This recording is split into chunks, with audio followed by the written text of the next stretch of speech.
I used to be a pick-me who absolutely lived for a man to tell me that he enjoyed my cooking.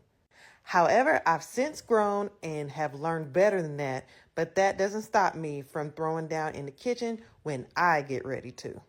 While I do enjoy cooking and whipping up my favorite meals, and even the reaction that my family has from eating my good food, I am not interested in planning, cooking, and cleaning up after multiple meals per day.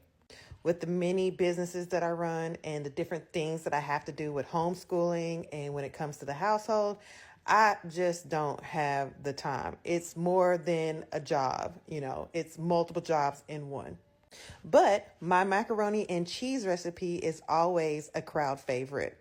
After boiling noodles, you definitely want to start this sauce with a roux.